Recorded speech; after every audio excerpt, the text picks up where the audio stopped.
In 1994, there was a nurse at St. Bartholomew Hospital in London. Her name was Sarah Mitchell, and all the patients loved her. There was just one problem. No nurse named Sarah Mitchell existed in the records. In reality, she was Princess Diana, and no one knew.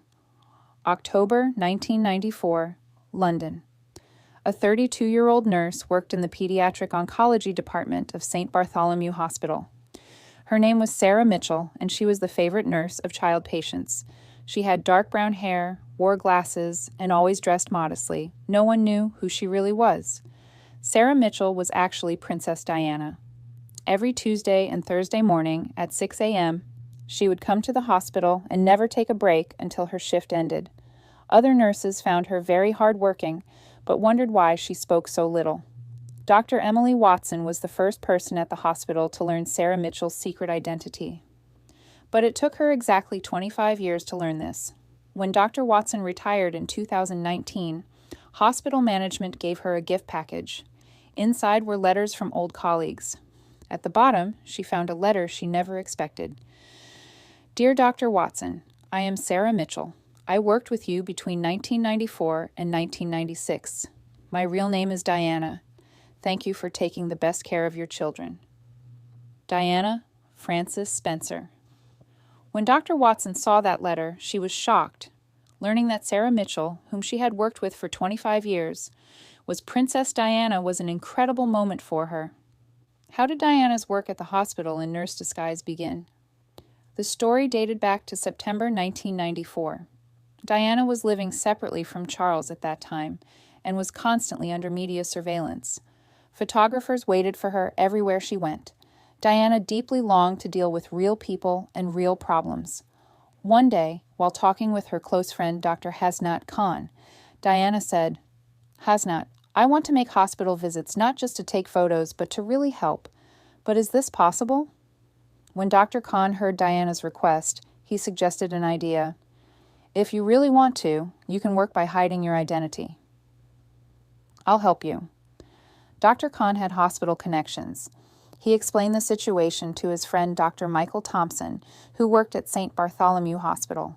Of course, he didn't tell Diana's real identity. He just mentioned that someone with a special situation wanted to work as a volunteer nurse. Dr. Thompson found this situation normal. Many volunteers already worked at the hospital. The only condition was having basic nursing training. Diana's luck was the basic medical training she had received at the Red Cross in her youth.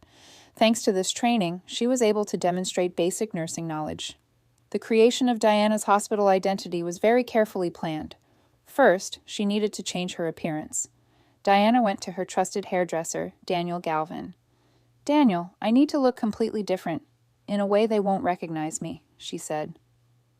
Daniel dyed Diana's hair dark brown and cut it shorter. Diana also started wearing glasses and completely changed her makeup. The result was surprising. Diana now looked unrecognizably different. The identity problem was solved with Dr. Khan's help. A fake identity named Sarah Mitchell was created.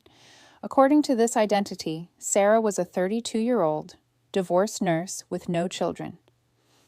Diana's first day at the hospital was Tuesday, October 4th, 1994. She left home at 5:30 a.m. that morning. She made the journey from Kensington Palace to the hospital by taxi. Taxi driver David Miller says he can never forget that day. She was a strange passenger. She spoke very politely, but constantly looked behind her, as if she was afraid someone was following her. David only learned that passenger was Princess Diana in 2020. The first person Diana encountered at the hospital was head nurse Margaret Turner. Margaret immediately liked Sarah Mitchell. She was a very kind woman. She had a special bond with children. According to Margaret, the only strange thing about Sarah Mitchell was that she sometimes used very expensive perfumes. Those perfumes were the kind a nurse couldn't afford with her salary, but we attributed this to her coming from a wealthy family. Diana's first patient at the hospital was 6-year-old Tommy Williams. Tommy was receiving leukemia treatment and was very scared. "Nurse Sarah came and spoke to me very gently," says Tommy, now 35 years old. "She told me stories, played games with me. I loved her very much." Tommy learned who Nurse Sarah really was in 2019. I was shocked. Princess Diana was my nurse, the woman who saved my life. Diana wasn't just providing care at the hospital. She was also giving moral support to patients' families. She secretly helped families who were in poor financial condition. Tommy's mother, Susan Williams, can never forget this help. Nurse Sarah gave me an envelope one day. There was 500 pounds inside. She said, "For Tommy's treatment." Thanks to that money, we could cover the hospital expenses. Susan now understands where that money came from. Princess Diana was giving money from her own pocket. We were a poor family. No one knew us, but she cared. Diana's presence at the hospital was felt very quickly. Dr. James Patterson, who worked in the pediatrics department, describes Sarah Mitchell's difference like this. Since Sarah came, we observed an incredible change in child patients. Their morale improved. They began responding better to treatment. It was as if she had a secret power that healed those children. Indeed, on days when Diana was present, the general condition of child patients showed improvement. Dr. Patterson thought this was a coincidence, but now he knows the reason. Diana's natural bond with children was healing them. Diana wasn't just nursing at the hospital. She read books to children, played games with them, and sometimes secretly brought gifts. 8-year-old Emma's story is the best example of this situation. Emma had undergone brain tumor surgery and was very depressed. Nurse Sarah would come to me every day and talk with me, says Emma, now 34 years old. One day, she brought me a Barbie doll. She said, "I got this doll from a special friend. She's also a strong girl like you." Emma still keeps that doll. Now I know that doll was a gift Princess Diana bought with her own money. Diana's most difficult moment at the hospital was the death of 4-year-old Sophie. Sophie was fighting an aggressive type of cancer, and the treatment hadn't worked. During Sophie's last days, Nurse Sarah never left her side. Sophie's mother, Claire, can never forget those moments. Nurse Sarah stayed with Sophie for 12 hours on her last day. She sang songs to her, held her hand. Sophie took her last breath in Sarah's arms. After Sophie died, Claire noticed something surprising. Nurse Sarah had paid for Sophie's funeral expenses. We didn't know how we would pay, but someone had taken care of it. Claire later learned that this help came from Nurse Sarah. Princess Diana paid for my daughter's funeral. She ensured we could say goodbye with dignity. Diana's identity at the hospital remained secret for 18 months. During this time, she cared for more than 150 child patients. She gave something different to each, some morale, some hope, some financial help. Diana also had unnoticed behaviors at the hospital. For example, during break times, she would chat very little with other nurses. Instead of eating, she preferred to spend time in patient rooms. Head nurse Margaret Turner interpreted Sarah Mitchell's behaviors like this. She was very introverted. We thought she must have lost her own child. Her bond with children was so strong. In reality, the reason for Diana's behavior was different. She was keeping distance from colleagues to protect her identity. Diana's secret identity at the hospital almost got exposed.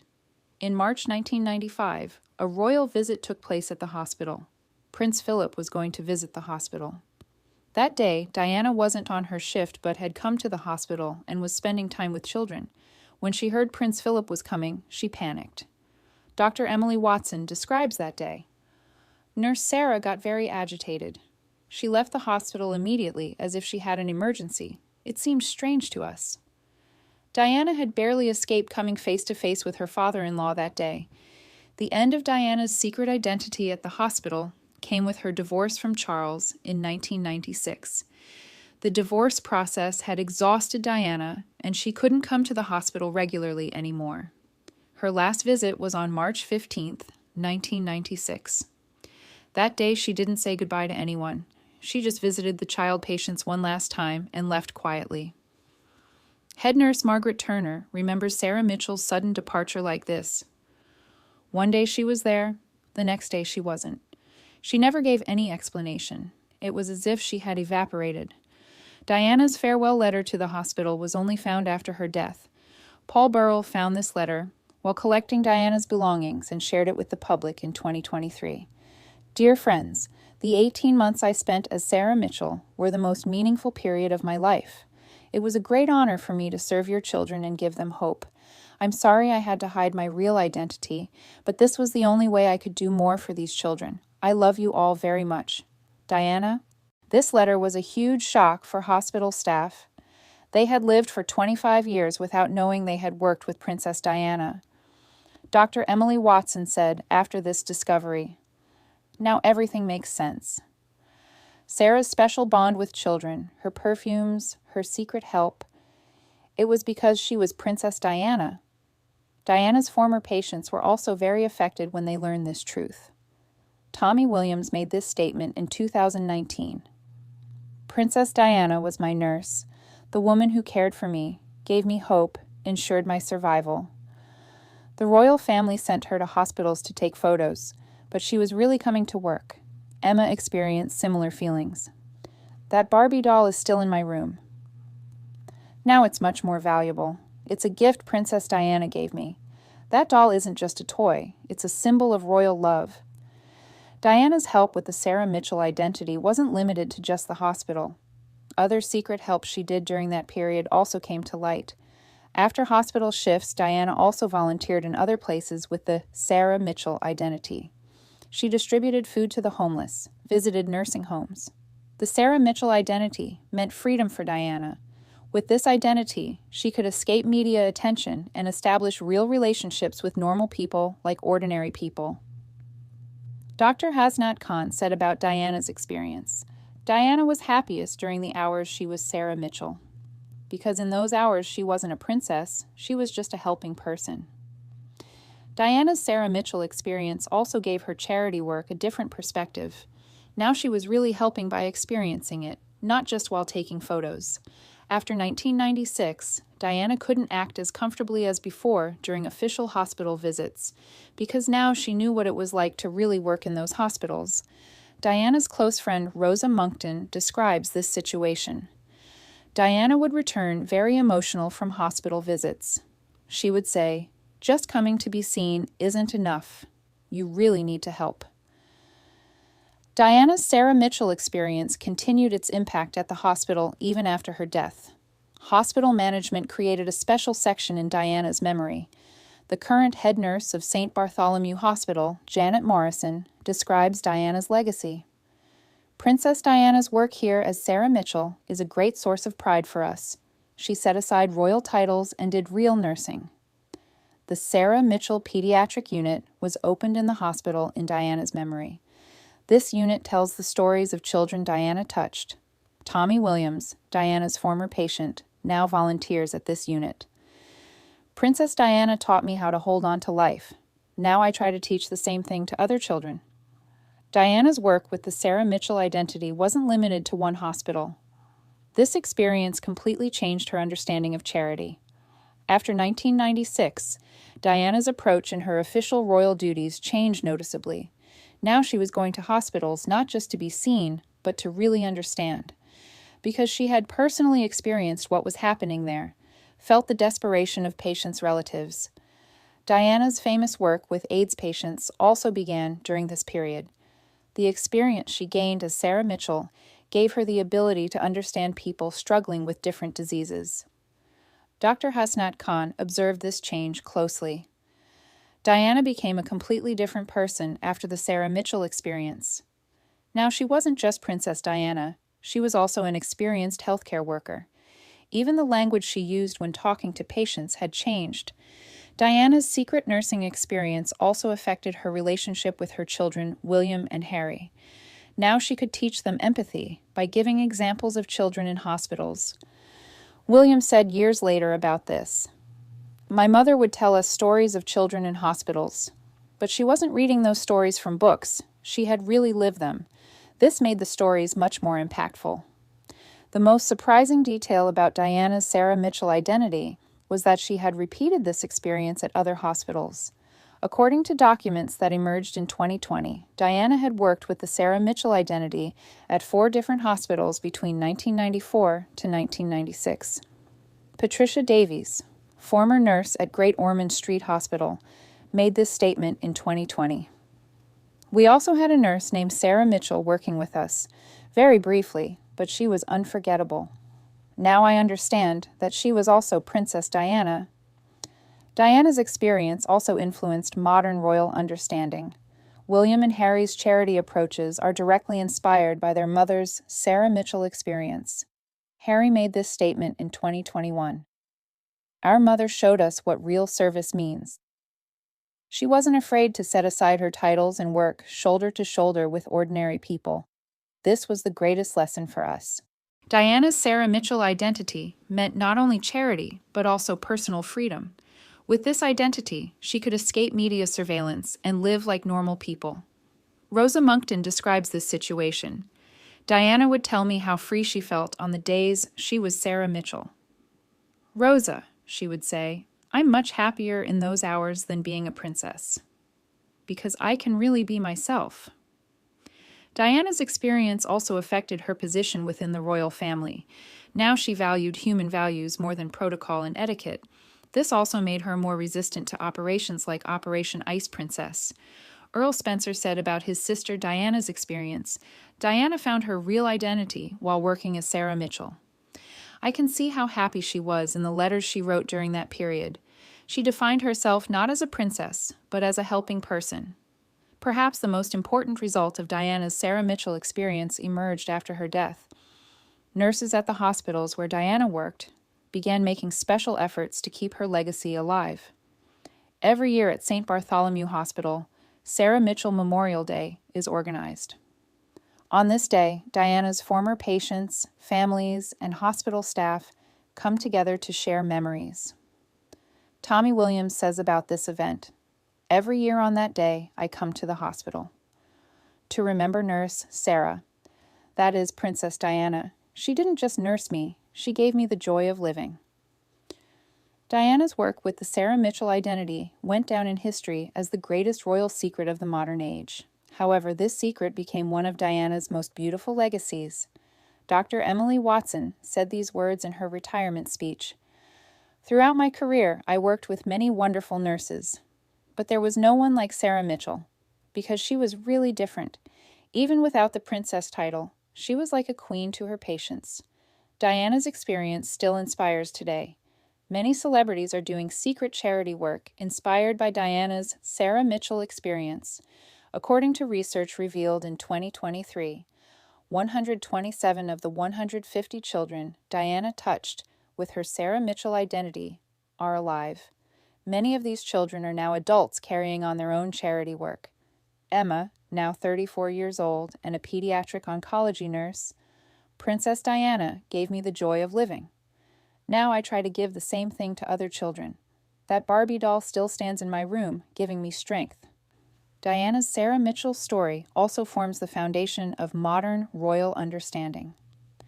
William and Harry's people-friendly approaches come directly from their mother's experience. William made this statement in 2022. Our mother gave us the most valuable gift, humility. She taught us that it's not titles that matter, but the work you do.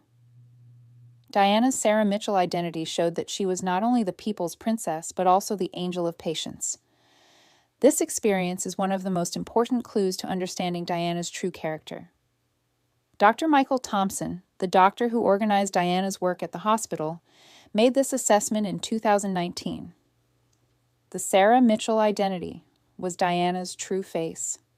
She set aside all protocols and titles and showed only her humanity. Diana's story also shows a great opportunity that even the media missed knowingly. For 18 months, Princess Diana worked at the hospital every week, but no photographer noticed this.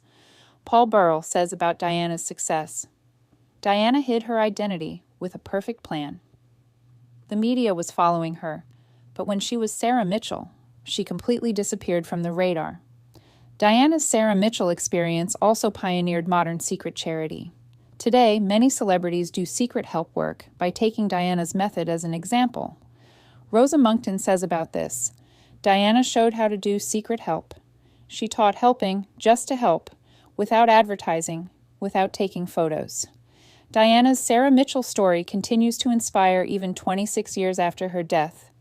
This story is the most beautiful example showing what real royal spirit means. Dr. Sarah Johnson, current director of St. Bartholomew Hospital, summarizes Diana's legacy. Princess Diana didn't just work as a nurse here, she also established a throne in our hearts. The Sarah Mitchell identity was her greatest gift to our hospital. The hospitals where Diana worked have opened special sections in her memory today. In these sections, the only photograph taken of Diana with her Sarah Mitchell identity is displayed, holding a stethoscope, wearing glasses, completely unrecognizable. This photograph perhaps shows Diana's most real state. No princess crowns, expensive dresses, or media attention. Just a nurse doing her best for her patients. Tommy Williams makes this comment about this photograph. The Diana in this photograph is the nurse Sarah I knew. Modest, loving, real. This is how real royalty should be. Diana's Sarah Mitchell story is not just a beautiful memory from the past, but also a roadmap for the future. This story shows that real greatness is not in titles, but in being able to touch people. Today, the children Diana touched have become adults and started their own families. But they all have a common memory: Nurse Sarah, the angel nurse who loved them, gave them hope, ensured their survival. And the most beautiful thing is the amazement and pride they experienced when they learned that angel nurse was actually the world-beloved Princess Diana. In Emma's words, Princess Diana was my nurse. I feel proud even forming this sentence, because she didn't just heal me, she taught me how precious life is. Diana's Sarah Mitchell story is thus completed, a princess setting aside all her privileges and working as an ordinary nurse. This is perhaps the most beautiful and modest story in royal history, and this story teaches us this: real royalty is not in wearing a crown, but in touching hearts. Diana accomplished this perfectly.